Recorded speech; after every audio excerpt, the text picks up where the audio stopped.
बिस्मिल्लाहिर्रहमानिर्रहीम। अस्सलाम वालेकुम व्यूअर्स। अब हम करेंगे 8 का ए पार्ट ऑफ एक्सरसाइज 13.2। इसका फिफ्थ क्वेश्चन देखते हैं। उसमें उसने हमें अल्टरनेटिव एंड नल हाइपोथेसिस दोनों ही दे दिए हैं और हमें कहा कि आपने लेवल ऑफ सिग्निफिकेंस 5 रख के इसको सोल्व करना है। इस क्वेश्चन को टेस्ट करना है, सोल्व नहीं कहेंगे, टेस्ट करना है इस क्वेश्चन को, क्योंकि हाइपोथेसिस टेस्टिंग का ये हमारे पास चैप्टर है। लेवल ऑफ सिग्निफिकेंस दिया है अल्फा इज इक्वल टू 0.05 या कह लें 5%। 5 को 100 पे डिवाइड करेंगे 0.05 आ जाएगा। अब हमें चाहिए, क्योंकि ये 2 टेल टेस्ट है, तो हमें दो वैल्यू चाहिए कि अल्फा वो 2 या आ जाएगी 0.025। आपने इसे 2 पे डिवाइड कर लेना है। एक चाहिए 1 माइनस अल्फा वो 2। 1 में से ये माइनस करेंगे, ये सॉरी 0.025 आना था, 1 में से माइनस करेंगे 0.975 आ जाएगा। आपने कैलकुलेटर से भी कर सकते हैं। अगर आप इस तरह क्वेश्चन रोज़ाना की बेस पर करें, डेली करें, तो आपको ये काफ़ी सारी वैल्यूज जो हैं वो ज़ुबानी याद हो जाएंगी। अब हमने फाइंड करनी क्रिटिकल वैल्यू। आप लिखेंगे यहाँ क्रिटिकल वैल्यू, मैं सिंपली लिख रहा हूँ सी एंड वी। आपने हाईलाइट करके लिखना है। एक वैल्यू चाहिए हमें। इससे पहले हम फाइंड कर लेते हैं न्यू, जिसे मैं अक्सर NEW लिखता रहा, लेकिन NU है इसके ओरिजिनल स्पेलिंग, और इसकी जो प्रोनाउंसिएशन है वो न्यू बनती है। न्यू आएगा n-1, n हमारे पास 12 आ जाएगा 11। ठीक है। अब हमारे पास दो वैल्यूज़ आएंगी टेस्ट क्रिटिकल वैल्यूज़। एक आएगी टी न्यू सेमीकोलन अल्फा वो 2, जाएगी टी न्यू 11 था, अल्फा वो 2.025 है। ये वैल्यू आ जाएगी यहाँ पर। ठीक है। और दूसरी हमारे पास आएगी टी न्यू 1 माइनस अल्फा वो 2, यह है कि आपके पास T11.975। ठीक है। और यहाँ पर आएगी हमारे पास ये वाली value T new 1 minus alpha वो 2 की वैल्यू आ जाएगी यहाँ पर। अगर आप यहाँ ये वाला लिखना चाहें, ये वाला प्रोसेस, तो भी आपकी मर्ज़ी है। अगर इसी तरह लिखना चाहें तो भी आपकी मर्ज़ी है। इसी तरह यहाँ पर भी कर सकते हैं। अब आपने कैलकुलेटर से नहीं, टेबल से देख लेना है। टी टेस्ट स्टैटिस्टिक का टेबल, इसमें देखना है आपने 11 की रो में और 0.975 के कॉलम में आपको वैल्यू मिलेगी। मैं बुक पर देख लेता हूँ, आप भी साथ साथ देख लें। ये आ रही है हमारे पास 2.201, 2. ये यहाँ लिख देंगे। इसके अलावा यहाँ हमारे पास था N17। ठीक है। हमने 12 ऊपर वाले को देख कर लिख लिया था, और जब N में से 1 माइनस करना था, वो आ जाना था हमारे पास 16 न्यू की वैल्यू। अब यहाँ 16 सारी जगह लगाना था, यहाँ भी 16 और यहाँ भी 16। अब 16 की रो में देखें तो 0.975 के कॉलम में आपको वैल्यू मिलेगी ये 2.120। ठीक है, 2.120। अब यही वैल्यू इधर माइनस की आ जानी है, डबल टाइम रिपीट करने की ज़रूरत नहीं है। अब नेक्स्ट हमने बनानी है क्रिटिकल रीजन। क्रिटिकल रीजन किस तरह से बनेगी कि टी किन वैल्यूज़ के बिटवीन लाई कर रहा है।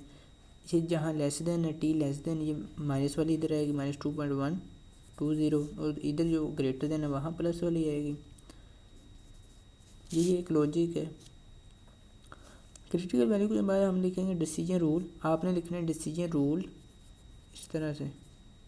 ठीक है। डिसीजन पूरा वर्ड लिखना है हाईलाइट करके। डिसीजन में सारी ये बातें लिखनी है। If T lies between -2.120 and 2.120 we shall reject H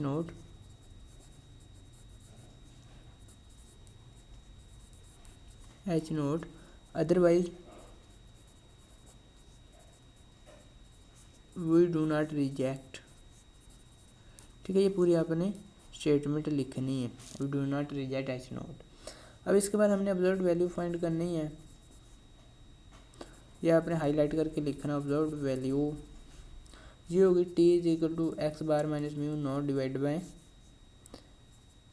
best estimate divide by small n. अब ये एक्स बार हमारे पास है 35.6 माइनस म्यू नोट है 40 डिवाइड बाय बेस्ट एस्टिमेटर, जिसकी अभी हमने वैल्यू फाइंड करनी है, डिवाइड बाय एन के रूट। एन हमारे पास है 17। अब हम बेस्ट एस्टिमेटर की वैल्यू फाइंड कर लेते हैं। ये यहाँ आ जाएगी हमारे पास बेस्ट एस्टिमेटर, ठीक है। ये होता है sigma x minus x bar का square divide by n minus 1। यह आ जाएगी आपके पास 1471.8 divide by n minus 1। N में से 1 माइनस करेंगे आ जाएगा 16। जो न्यू की वैल्यू है वही हमारे पास यहाँ नीचे आ जाएगी। अब कैलकुलेटर से आपने कर लेना है, इसे सोल्व डिवाइड करके इसे इसका स्क्वायर रूट ले लेंगे। ये कुछ इस तरह से करना है। ये देखिए बेटा, डिवाइड करके स्क्वायर रूट लेके ये आपके पास आंसर आ जाएगा। मेरा थोड़ा सा कैमरा मूव कर गया था। अब आपने क्या करना है, ये आ गया हमारे पास बेस्ट एस्टिमेटर। मैंने 3 डिजिट तक फिक्स कर रखा है। अगर अभी तक आप लोगों ने कैलकुलेटर को 3 डिजिट तक फिक्स नहीं किया हुआ तो आप लोगों ने किस तरह से करना है, ये मैं 12.2 एक्सरसाइज इसका थर्ड का ये पार्ट में ऑलरेडी करवा चुका हूँ। नहीं किया तो काइंडली रिक्वेस्ट है इसे लाजमी देख लें। अब यहाँ बेस्ट एस्टिमेटर की ज़रूरत थी, हम वहाँ लिख लेते हैं। यहाँ लिखेंगे 9.591, ठीक है। ये वाला हमारे पास बेस्ट एस्टिमेटर का आंसर आया। अब देखते हैं टी की वैल्यू हमारे पास क्या आती है कैलकुलेटर से। 35.6 माइनस 40, फिर एंटर प्रेस करेंगे, फिर डिवाइड प्रेस करेंगे और यहाँ लिखेंगे 9.591, ठीक है। मल्टीप्लाई करेंगे 17 से, ये आपके पास आ जाएगी -1.892, -1.892, ठीक है।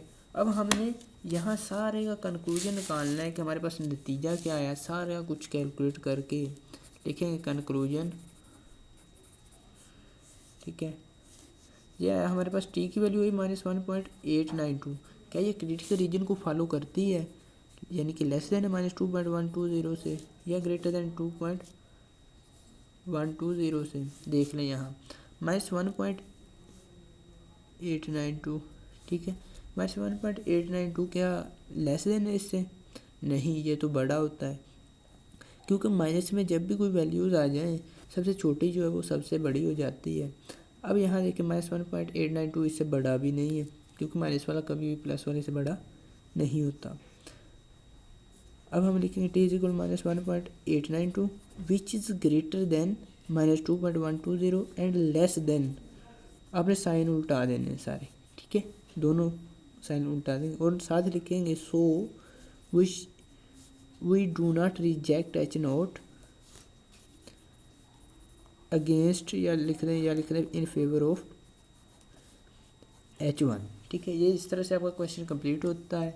अगर आप चैनल के न्यूज़ मेंबर हैं तो चैनल को सब्सक्राइब कर लीजिएगा। मिलेंगे नेक्स्ट वीडियो में एक नए लेक्चर के साथ, तब तक के लिए अल्लाह ने के बान।